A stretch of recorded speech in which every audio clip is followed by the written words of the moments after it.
Hello everyone and welcome back to Lisa's Corner, this time again a home edition as you can see.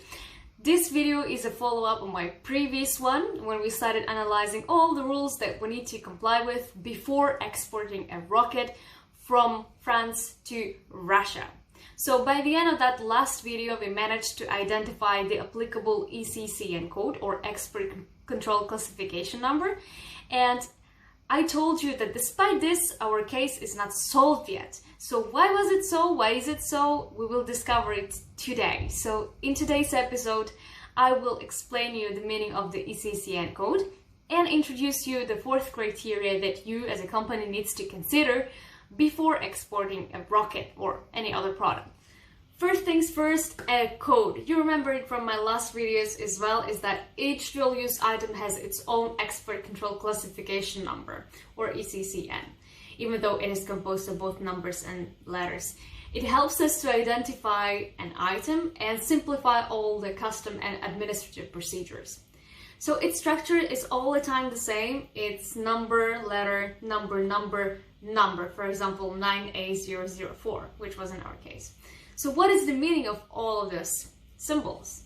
So the first digit refers to the goods category. There are 10 of them, starting from category 0, which is nuclear materials, facilities and equipment, and finishing by category 9, which is aerospace and propulsion. So just by looking at the first digit of our code that we found, we can know that it falls into category of aerospace and propulsion. The letter from A to E refers to the nature of the good. So A for equipment, B for testing, inspection, control and production equipment, C for materials, D for software, and E for technology. The second digit from 1 to 4 refers to the non-proliferation group initiating the control. So 0 for Wassenaar arrangement, 1 for missile technology control regime, 2 for nuclear suppliers group, 3 for Australia group, and 4 for chemical weapons convention.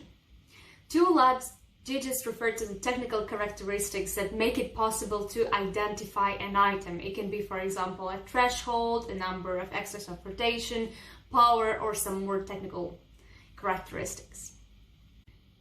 Moving on to the second part of this video, one of the things that we absolutely need to take into account before export a good from one country to another is to know our end user and the country in which this end user is located. More specifically, if the country that we're planning to export our good is not under sanctions and we are not violating the law when we decide to export.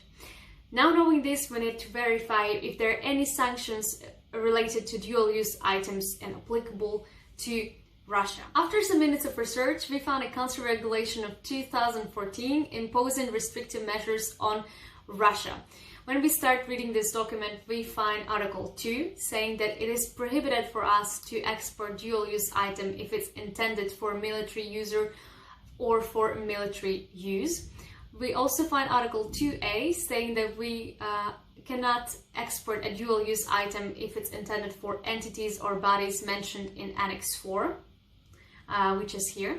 But interesting things, when we continue reading Article 2A, in paragraph 4 it says that the prohibition in paragraph 1L2 is not applicable for goods and technology intended for aeronautics and space industry, which is an exception.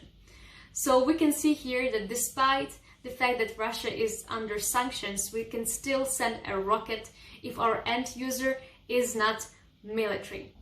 What is the difference between military and non-military user? Well, if our end user is acting in the military industry, it is indeed a military end user, and if not, it is not a military end user. So in the first case, we will not be able to send a rocket, but in the second case, we will be able. So how to protect ourselves is to ask a lot of questions to our customer.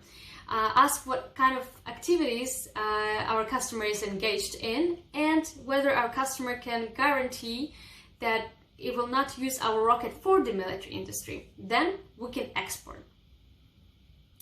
Conclusion. Today we learned two lessons. First of all, even if our item is listed in the law, it doesn't mean that we can automatically export it. We always need to take into account our end user and end destination.